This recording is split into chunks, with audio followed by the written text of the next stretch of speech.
ముఖ్యమంత్రి జగన్మోహన్ రెడ్డి విశాఖపట్నానికి తన మకాం మార్చాలని తన సతీమణి భారతమ్మ కోరిక మేరకు విశాఖ తీర ప్రాంతంలో ఉన్నటువంటి ప్రకృతిని విధ్వంసం చేసి అక్కడ అందమైన భవనం కట్టి దాంట్లో ఉండాలని కోరిక మేరకు మారుతున్నారని చెప్పి మార్చి 22, 23 తేదీల్లో వార్తలు వస్తున్నాయి. ముఖ్యమంత్రి ఎక్కడుంటే ఏంటి? ప్రజల పనికిరాని ముఖ్యమంత్రి. నువ్వు తాడేపల్లి ప్యాలెస్లో ఉన్న ప్రజలను కలవు, నువ్వు క్యాంప్ ఆఫీసులో ఉన్న ప్రజలను కలవు, లేదు పర్యటనకు వెళ్తే నీ మొక్కు చూపించకూడదు ప్రజలకని ఏ స్వామి చెప్పాడో నీకు తెలియదు, కానీ బారికేడ్ల మధ్య పరదాల మాటున పర్యటిస్తుంటావు. ముఖ్యమంత్రి ఎవరైనా ఈ రాజ్యాంగం ప్రకారం ప్రజలకు అత్యంత చేరువుగా ఉండాలని చూస్తారు. నీకెందుకో భయం, మరి అర్థం కావట్లేదు ప్రజల మొక్కును చూపించడానికి. ఇలాంటి పరిస్థితుల్లో పనికిరానటువంటి ముఖ్యమంత్రి కోటలో ఉన్న ఒకటి, పేటలో ఉన్న ఒకటే. నువ్వు శ్రీకాకుళం ఉంటావా, విశాఖపట్నం ఉంటావా, అనంతపూర్లో ఉంటావా అనేటువంటిది పెద్ద సమస్య కాదు. అది ప్రజలకి ఉపయోగపడినటువంటి ముఖ్యమంత్రి. నువ్వు తాడేపల్లి ప్యాలెస్లో ఉండి మీ నాయకులకు మాత్రం కేవలం కనపడే మనిషివి, నువ్వు ఎక్కడుంటే ఏంటి? అలా అని నువ్వు విశాఖపట్నానికి రావడానికి గల కారణం ప్రజలకి చెవిరెక్కన పువ్వులు పెట్టడం. ఎందుకంటే 4 ఏళ్ళు అవుతుంది విశాఖ రాజధాని అని చెప్పి. ఎక్కడికి వెళ్ళావు? 4 ఏళ్ళలో రాజధాని ఎందుకు? ఒక ఇటుకు కూడా పక్క పెట్టలేకపోయావు, ఒక నిర్మాణం చేపట్టలేకపోయావు. కేవలం విశాఖలో ఉన్నటువంటి లేదా ఉత్తరాంధ్రలో ఉన్నటువంటి అతి ఖరీదైనటువంటి భూముల్ని రాజధాని పేరుతో కాజేయడానికి 3 రాజధానుల పేరు చెప్పి విశాఖని ఒక రాజధానిగా నువ్వు చెప్తా ఉన్నావు. అది ప్రజలు నమ్మడానికి లేరు, సిద్ధంగా లేరు. ఒక పక్క న్యాయ వ్యవస్థ చెప్తుంది రాజధాని మేము సుప్రీంకోర్టులో తొందరలో తేలుస్తా ఉన్నటువంటి పరిస్థితి ఒక పక్కన ఉంటే, న్యాయ వ్యవస్థ మీద నమ్మకం లేనటువంటి ముఖ్యమంత్రి జగన్మోహన్ రెడ్డి వారిని దూషించే విధంగా, అపహేళన చేసే విధంగా నేను విశాఖపట్నం రాజధాని మారుస్తాను, నేను అక్కడ మకాం మారుస్తాను అంటావు. నీ మంత్రులు నువ్వు అసలు ఏ రాజ్యాంగంలో ఉంది? సీఎం ఎక్కడుంటే అక్కడే రాజధాని చెప్తారు కొంతమంది మంత్రులు. ఒకడు ఉన్నాడు రికార్డ్ డ్యాన్స్ మంత్రి అమర్నాథ్. సీఎం ఎక్కడుంటే అక్కడే రాజధాని అని ఏ రాజ్యాంగంలో ఉంది? రాజ్యాంగంలో ఎక్కడ సీఎం ఉన్నది రాజధాని అనలేదు. మరి మీకు వైఎస్ రాజారెడ్డి కానీ పులివెందుల్లో తయారైనటువంటి రాజ్యాంగం ఉంటే మాత్రం అంతలో ఉండవచ్చు. నేరుగా ముఖ్యమంత్రిని అడుగుతున్నాం. జనసేన పార్టీ అంటే మీకు బాగా భయం, పవన్ కళ్యాణ్ గారు అంటే వణికిపోతున్నారు. ఎందుకు ఆ భయం? మీరు ఉన్నటువంటి అభివృద్ధి చేస్తున్నామని చెప్తున్నారు కదా. ఈ రాష్ట్రంలో, దేశంలో ఏ రాష్ట్రంలో లేనటువంటి పురోగతి, అభివృద్ధి 11.43% వృద్ధి రేటు పెరుగుతుంది, సాధించామని చెప్తున్నావే. మరి అంత పారదర్శకం ఉన్నవాడు ప్రజలకి లెక్కలు చెప్పడానికి బయటరా చెప్పు ముఖ్యమంత్రి గారు. అలాంటప్పుడు జనసేన పార్టీ అంతా నీకు ఎందుకు భయం?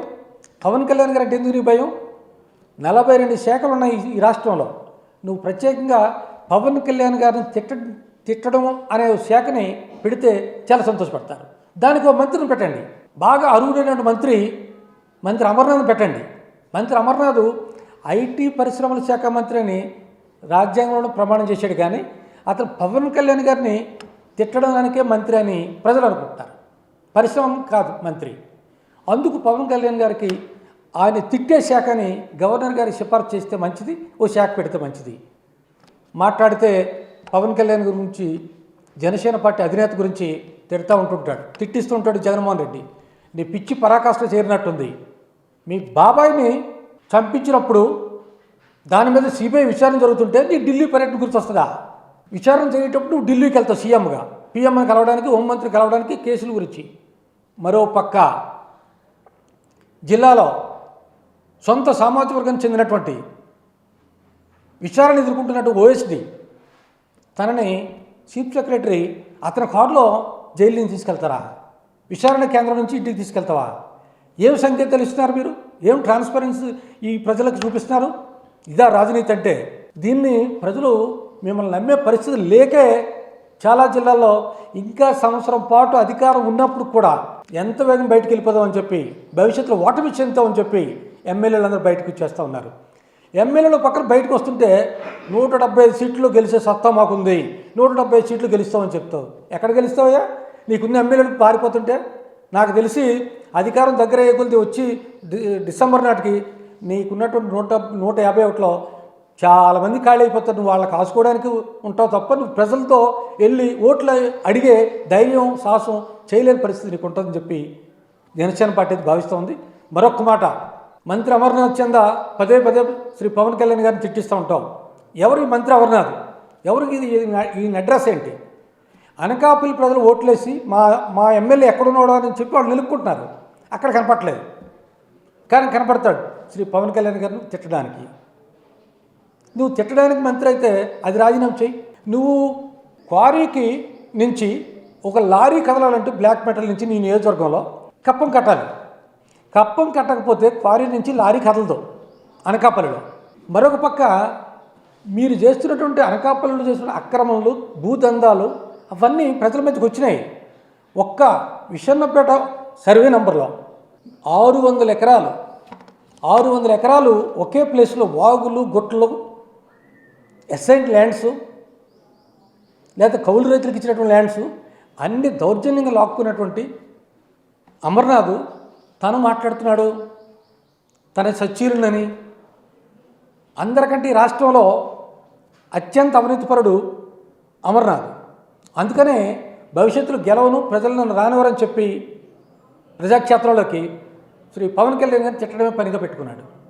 ఇప్పటికైనా చెప్తున్నాం, పవన్ కళ్యాణ్ గారిని తిట్టడం మానేసి నీ అనకాపల్లి ప్రజలపైన నువ్వు దృష్టి పెడితే మంచిదే. కానీ నువ్వు పెట్టినా పెట్టకపోయినా నీ అంతు చూడటానికి, నువ్వు చేస్తున్నటువంటి అవినీతి బయటపెట్టడానికి జనసేన పార్టీ సిద్ధంగా ఉంది. ఈ వారంలోనే 2-3 రోజుల్లో నువ్వు ఎక్కడైతే అనకాపల్లి జిల్లాలో కశింకోట మండలం బయ్యారం పంచాయతీ విషన్నపేట గ్రామంలో సర్వే నెంబర్ 195/2లో నువ్వు ఆక్రమించినటువంటి నీ అరుసులు చేసినటువంటి 602 ఎకరాల తాలూకా భాగవతం సాక్ష్యాధారాలతో చూపించడానికి జనసేన పార్టీ శ్రేణులు సిద్ధంగా ఉన్నాయి. ముఖ్యమంత్రి దమ్ముంటే నువ్వు వెళుతుంటే పచ్చటి మొక్కలు నరికించేస్తున్నావు. విశాఖపట్నంలో కానీ ఎక్కడున్నా సరే నీ పర్యటనకు అడ్డున్నాయని పచ్చని మొక్కలు నరికించడం కాదు, నీ క్యాబినెట్లో ఉన్నటువంటి అవినీతి మొక్కల్ని నరికే దమ్ముందా ముఖ్యమంత్రికి అని చెప్పి జనసేన పార్టీ డిమాండ్ చేస్తూ ఉంది. నీ మంత్రులందరూ సాక్షాత్ 12 మంది అవినీతి పరులు. అందులో మొదటివాడు అమర్నాథ్ నువ్వు వెనకేసుకొస్తున్నావు. నీ ఓటం ఉంది. RESS, బ్లాక్ మెటల్ క్వారీస్, అక్రమ దందా, ఎలమంచినటువంటి ఫార్మా కంపెనీలు. ఇదంతా ఎవరి గురించి అంటే రోజుకి ₹1 కోటి భారతం ఇంటికి పంపించకపోతే, ముఖ్యమంత్రి ఇంటికి పంపించకపోతే పదవి ఊడిపోద్దని భయం. అందుకు అతనికి బినామీగా ఉండి ప్రజలను క్షీణిస్తూ చిన్న వ్యాపారస్తుల్ని, small scale and medium scale ఎంటర్ప్రెన్యూర్స్ని ఇబ్బంది పెడుతూ కోట్ల మీద వసూలు చేసి నువ్వు ముఖ్యమంత్రి జగన్ గారి ఇంటికి పంపిస్తూ ఉన్నావు. మీ భాగవతం అందరికీ తెలుసు. మీరు ఇక్కడనైనా మంచి పాలన అందించాలని, ట్రాన్స్పరెంట్గా ఉండాలంటే మీరు ప్రజల మీద దృష్టి పెట్టండి, పాలన మీద దృష్టి పెట్టండి. కానీ శ్రీ పవన్ కళ్యాణ్ గారిని తిట్టడమే పనిగా అనుకుంటే మీకు నూకలు చెల్లినాయి. ప్రజలు మిమ్మల్ని బంగాళాఖాతంలో కలపడానికి సిద్ధంగా ఉన్నారు. అంతకుమించి అమర్నాథ్ లాంటి వాడిని ముఖ్యమంత్రి దమ్ముంటే మళ్ళీ నిలబెట్టమ్మ అనకాపల్లి ఎమ్మెల్యేగా. అనకాపల్లి నియోజకవర్గం నుంచి అమర్నాథ్ని ఎమ్మెల్యేగా డిక్లేర్ చేయప్పుడు నీకు దమ్ముందని అనుకుంటాం. అలాగే అతని పైన మేము చేస్తున్నటువంటి ఆధారాలతో చూపిస్తున్నటువంటి భూ అక్రమాలపైన మీరు దర్యాప్తు చేయగలరా? అప్పుడు నమ్ముతాం మీకు దమ్ముందని. సాక్షాత్ మంత్రి అమర్నాథ్కి వైసీపీ ప్రభుత్వం వచ్చిన తర్వాత విశాఖ భూ అక్రమంపైన వేసినటువంటి సిట్ దాంట్లో భాగస్వామ్యం ఉంది, దస్పల్ల భూముల్లో భాగస్వామ్యం ఉంది. వీటన్నిటి మీద సిట్టు మీ ప్రభుత్వం మీరేసి మీరు చెప్పడానికి ఎందుకు భయపడుతున్నారు? ఎవరు దొంగలు? వైసీపీ వాళ్ళు దొంగలందరూ, దోచుకున్న వాళ్ళందరూ వైసీపీ మనుషులు, ముఖ్యంగా అమర్నాథ్ లాంటి వాళ్ళు. ఇలాంటి వాళ్ళ మీకు మంత్రులు సిగ్గుండాలి మాట్లాడడానికి, పదే తిట్టడానికి. మంత్రిగా కానీ ముఖ్యమంత్రి జగన్మోహన్ రెడ్డి కానీ మీ పాలన 4 ఏళ్ళలో 4 పరిశ్రమలు తేలేపారు. కానీ 4 పరిశ్రమలు ఎగ్గొట్టేశారు మీ దయ వల్ల. మిలియన్ టవర్స్, వేలాది మందికి IT ఉద్యోగులు ఇచ్చేది. HSBC international company, Jockey company international company, Amara Raja battery, ఈ కంపెనీల్లో వేలాది మందికి ఉపాధి దొరుకుతుంటే వాళ్ళందరినీ ఎగ్గొట్టిన గంట మీద కాదు. ఒక్క పరిశ్రమ తెచ్చారు ఆ 4 ఏళ్ళలో. మీరా మారుతారు. పవన్ కళ్యాణ్ గారిని తిట్టందే నిద్ర రాదు, పవన్ కళ్యాణ్ గారిని తిట్టకపోతే పదవులు ఊడిపోతాయి అనేటువంటి భయంలో ఉన్నటువంటి మంత్రులు, ఎమ్మెల్యేలు పక్కగా జారుకుండే టైము ఆసన్నమైంది. ముఖ్యమంత్రి గారు కూడా ఏ టైంలో ఏ ఉపద్రవం వచ్చి పడుతుందో, ఎలా ఉండాలో, ఎలా ఎదుర్కోవాలో, ఏ కేసు తీస్తారో భయంతో వణుకుతున్నావు. నువ్వు పాలన ఇంకేం అందిస్తావు? అందించలేవు. ఇందాక చెప్పినట్టు మేము మొదటగా జనసేన పార్టీ నిర్ణయం తీసుకుంది, ఈ రాష్ట్రానికి ఒక్కటే రాజధాని, అది అమరావతి. అమరావతి రాజధానిగా చూసుకునే ఈ రాష్ట్రాన్ని అభివృద్ధి చేస్తాము అని మొట్టమొదటి నిర్ణయం తీసుకున్నటువంటి ఏకైక పార్టీ జనసేన. దానికి సత్తా, దమ్ము, ధైర్యం ఉన్నటువంటి నాయకులు శ్రీ పవన్ కళ్యాణ్ గారు. దానికి కట్టుబడుతూ మీరు విశాఖపట్నం వచ్చి మేము బాగు చేస్తాం ఉత్తరాంధ్ర ప్రజలని చెప్పే మాయ మాటలని ఎదుర్కోవడానికి, మీరు చేస్తున్నటువంటి భూదందాన్ని, రాజధాని పేరుతో మీరు సాగించే అక్రమాలని కట్టడి చేయడానికి జనసేన పార్టీ సిద్ధంగా ఉంది. 2-3 రోజుల్లో పర్టికులర్గా విశాఖపట్నంలో మీ వైసీపీ తాలూకు భూ అక్రమం పైన పర్యటించబోతున్నాం. మా బృందం దాంతో సాక్ష్యాధారాలతో చూపిస్తాం. అప్పుడు ముఖ్యమంత్రిని మళ్ళీ ఛాలెంజ్ చేయడానికి సిద్ధంగా ఉన్నాం. అలాంటి వాళ్ళని మీరు పచ్చని మొక్కలు వేటేసినట్టు మీ మంత్రుల మీద కూడా వేటేసి ధైర్యం ఉంటే అప్పుడు ముఖ్యమంత్రి కొద్ది చలనం ఉందని జనసేన పార్టీ కానీ ప్రజలు కానీ భావిస్తారని చెప్పేసి అనుకుంటున్నాను. Thank you.